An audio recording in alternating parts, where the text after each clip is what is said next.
Mohon izin tidak bermaksud mengajari, tapi ingin memberikan pesan khusus bagi tugas Bapak Ibu yang tidak mudah. Kalau bisa konsisten bagi yang muslim tahajud bangun malam. Walaupun cuma 2 rakaat. Quran surah 17 ayat 79 sampai 80. Walaupun cuma 2 rakaat. Tugas Bapak Ibu tidak mudah. Kadang-kadang butuh petunjuk dari Allah. Kadang dari mimpi, kadang Allah jalankan orang lain memberikan informasi, dikumpulkan kita kontemplasi. Kalau bukan petunjuk Tuhan mustahil. Kata Allah, bangun malam. Wa minal laili fatahajjad bi nafilatan lak. Aku berikan 4 hal. 1, asa ayyab'atsaka rabbuka maqaman mahmuda. Kalau engkau konsisten, aku bimbing karirmu ke tempat kedudukan terbaik dan terhormat yang orang lain memuliakannya. Kan ada orang dapat posisi tinggi tapi orang lain belum tentu respect kan? Kalau Tuhan sudah respect, siapa yang bisa mencegah orang lain untuk merendahkannya? Bangun konektivitas itu, kata Allah, aku bimbing dia dengan cara terhormat di posisi terbaik dan orang semua hormat. 2, ini yang mahal. Wa qur rabbi adkhilni mudkhala sidqin. Akan dibimbing menjalani kegiatannya dengan cara yang terbaik. 3, wa akhrijni mukhraja sidqin. Kalau ada persoalan, aku berikan solusi dengan cara yang paling terbaik. Yang keempat yang paling dibutuhkan. Wa ja'alli min ladunka sultanan nasira. Kalau ada yang usil dengan jabatannya, Bun, ingin menjahili, menyingkirkan, menyungkurkan, ini fitrah, kata Quran. Semakin tinggi jabatan, semakin besar tantangan. Kata Allah, aku yang akan langsung menolong hambaku itu. Allah yang langsung menolongnya tanpa perantara siapapun. 4. Yang terakhir saya tutup, ada ketakwaan sosial. Hubungan dengan kita semua. Hubungan dengan kita sesama. Itulah yang kita beri nama silaturahim. Maka pindah ayatnya ke ayat pertama di surah yang keempat. Dengan kalimat nas, pembukanya sama. Ya ayyuhan nas. Hei semua manusia. Tuh, balik lagi. Mau laki-laki, perempuan, bapak ibu dari manapun. Ittaqu rabbakumul ladzi khalaqakum. Tegaskan lagi, tingkatkan takwamu kepada Rabbmu. Takwanya apa di sini? Kalau yang tadi spiritual, yang ini beda. Alladzi khalaqakum min nafsin wahidah. Wa khalaqa minha zawjaha. Yang telah mencipta engkau dari bapa yang sama, dari satu ibu yang sama. Maksudnya apa? Kalaupun kita beda keyakinan, membangun hubungan baik dengan sosial, setidaknya samakan di satu persepsi berasal dari bapa yang sama, Adam alaihissalam. Jadi kalau nggak sepakat di nilai-nilai keyakinan spiritual, sepakatlah di nilai kemanusiaan yang sama. Karena itu jangan batasi pergaulan sosial kita hanya dengan yang muslim saja. Kalau pengajian, silahkan yang muslim, yang lain punya acara lain. Tapi kalau nilainya sama-sama yang sifatnya sosial, bakti sosial, kegiatan umum, libatkan semua sehingga merasakan kenikmatan yang sama. Minimal kita sepakat dari satu bapak yang sama. Janganlah, dia kafir, nggak boleh. Ya? Dia nggak sama keyakinannya, nggak boleh. Tempatkan dalam satu hal yang sama. Bukankah Quran begitu bijak? Ya? Bukankah Quran begitu indah? Ketika menempatkan pada nilai spiritual, eksklusif. Ketika nilai-nilai itu sosial, bukan. Wabatha minhuma rijalan katsiran wa nisaa. Setelah itu, lahirlah keturunan-keturunan menyebar, lelaki perempuan. Dalam pergaulan itu boleh jadi ada khilaf yang membuat pergaulan dan hubungan menjadi kusut. Maka turunlah kelengkapan ayatnya. Wattaqullah, hei yang muslim, bertakwalah kepada Allah. Jangan sampai di dunia rajin sholat, tapi punya masalah dengan teman-temanmu sehingga engkau sulit untuk dihisab di hari kiamat. Hadis Muslim, riwayat sahabat Abu Hurairah. Maaf, ada orang yang disebut Nabi bangkrut di hari kiamat. Izin, ini masih ada waktu? Masih. Sampai jam berapa kita? Oh, silahkan sampai jam 12. Saya 11:04 pulang. Saya mau ke Banten.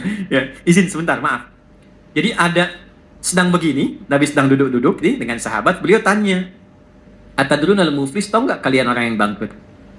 Satu sahabat jawab, al-muflisu fina ma la dirham lahu wa la mata'. Ya Rasulullah, orang bangkrut menurut kami, orang yang sudah tidak punya aset sedikit pun, tidak punya uang 1 sen pun.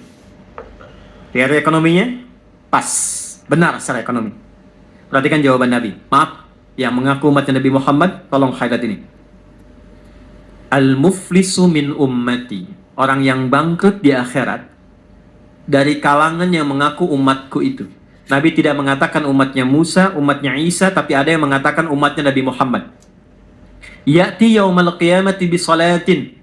dia datang di hari kiamat dengan pahala rajin sholat. Jadi sholatnya rajin. Tahajud, dia sholat sunnah duha dan sebagainya. Wasyamin, rajin puasa sunnah.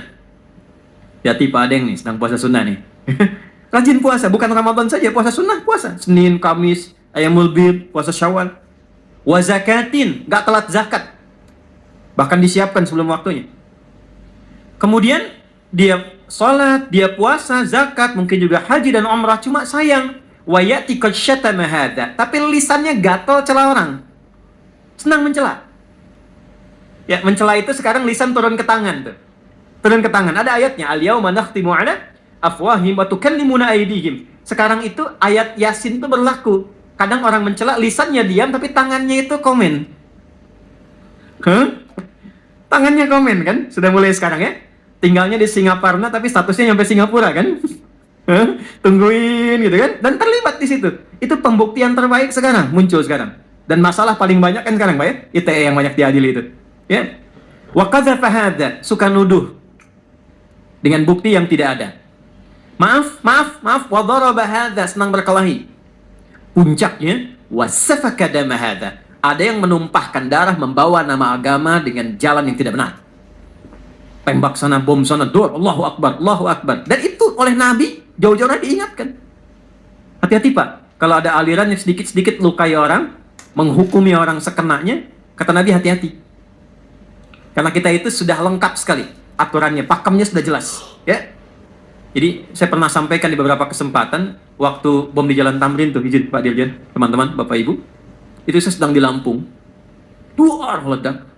Itu pertanyaan pertama langsung bertanya, Ustadz, apakah bom di Jalan Tamrin termasuk jihad fisabilillah? Saya bilang dengan sederhana sekali, Pak, sependek pengetahuan saya, jihad fisabilillah itu jihad di jalan Allah, bukan di Jalan Tamrin. Itu pembuktian terbaik dari apa yang Nabi sampaikan dulu. Nah, orang-orang ini ketika pulang, ini spiritnya, hukum positifnya supaya kita koreksi diri, jangan sampai terjadi. Nanti tu'khadhu hadza min hasanati wa hadza min hasanati. Yang baiknya akan ditimbang karena Allah adil, tapi untuk nutup yang buruknya. Jadi kalau ada orang sholat, senang sekali usil pada orang dengan lisannya, dia caci maki orang, pahala sholatnya diberikan pada yang dicaci itu.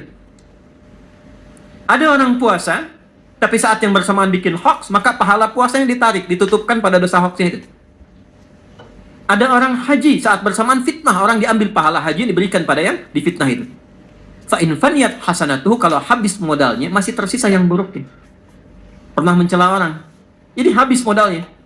Maka itu yang disebut dengan bangkrut. Faturiha finnar, dilemparkan ke neraka dulu untuk dicuci. Maka apa yang harus dilakukan saat masih hidup sebelum wafat? Fattaqullaha alladzi tasaaluna bihi wal arham. Maka kata Allah dipesankan, bertakwalah engkau yang telah beriman, yang muslim. Jangan sampai pulang punya persoalan. Kumpul dengan teman-temanmu, lihat keluargamu, anak istrimu, tetanggamu, teman-temanmu di kantor, dalam pekerjaan, maka bangun silaturahim ini. Dan ketika membangun silaturahim itu, ayatnya tidak menggunakan amanu, tapi nas. Karena boleh jadi, perilaku yang tidak baik dilakukan itu bukan hanya pada orang Islam, mungkin pada non-muslim juga.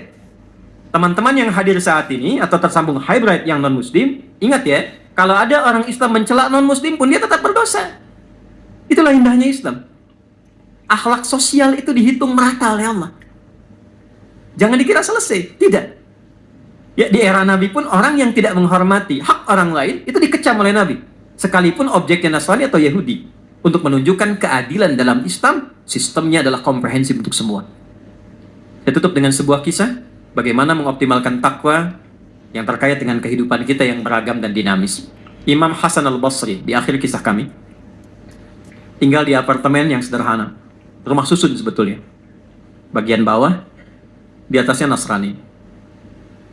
Ternyata toilet yang di atas ini, pas tepat di bawahnya itu kamarnya Imam Hasan al-Basri. Imam Hasan al-Basri itu orang soleh, ahli fikih, ahli Quran, ketaatannya luar biasa, dekat dengan Allah, sering mimpi ketemu Nabi. Toilet di atas bocor, Pak. Langsung ke bawah, di sampingnya tempat tidur beliau. Saya tanya dulu ya, kalau Bapak Ibu dalam posisi itu kira-kira bagaimana? Keluar, ingatkan tetangga ya. Ini levelnya agak tinggi, ini takwa yang tinggi, yang memang agak sulit menirunya, tapi kita bisa mencari cara lain yang terbaik.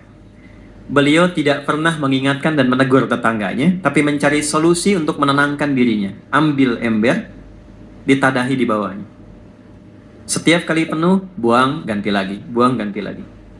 Ini kisah nyata. Satu kali sakit. Nah, sakit tidak keluar, tetangga tahu. Yang Nasrani ini jenguk. Bagaimana ini kisahnya? Kok beda keyakinan masih mau jenguk? Kalau tidak membangun hubungan baik, mustahil bisa turun menjenguk. Imam besar loh. Turun ke bawah, dijenguk. Begitu dibuka, akan dipersilahkan masuk kamar. Kaget yang tetangga Nasrani ini. Bukan karena sakitnya Imam Hasan, tapi karena bocornya yang di atas yang beliau tahu itu dari tempatnya. Maka saking kagetnya beliau bertanya, "Ya Imam, mahadha? Imam, apa ini?" katanya kan. Jawabnya ringan sekali. Hadhi fajwah. Ini tuh bocor. Ini bocor. Kenapa Anda nggak bilang? Katanya kan. Apa jawabannya? Kalau saya bisa tangani sendiri, kenapa mesti merepotkan tetangga? Sudah berapa lama ini terjadi? 20 tahun. 20 tahun. Tidak pernah diminta masuk Islam. Tidak banyak ceramah tentang kemuliaan Islam. Tidak pernah meminta masuk Islam lalu begini begitu. Tidak. Jatuh tersungkur mengatakan asyhadu an la ilaha illallah wa asyhadu anna muhammadar rasulullah. Intinya bukan pada seseorang mesti berislam atau tidak berislam, karena Allah pun melarang seseorang memaksa. Orang yang maksa orang lain masuk Islam itu dihukumi dosa. La ikraha fid din. Tapi orang Islam diminta menampilkan akhlak terbaik sehingga siapapun mengenal inilah real muslim itu seperti ini. Jadi saya mohon, Anda adalah hakim yang muslim, yang muslimah, tunjukkan bahwa Anda seorang muslim. Muslim tidak korupsi, muslim tidak menipu, Muslim tidak berdusta, Muslim disiplin, Muslim sabar, dan Muslim berperilaku baik kepada sesamanya. Jaga itu, karena kehormatan itu yang akan kita bawa di hadapan Allah.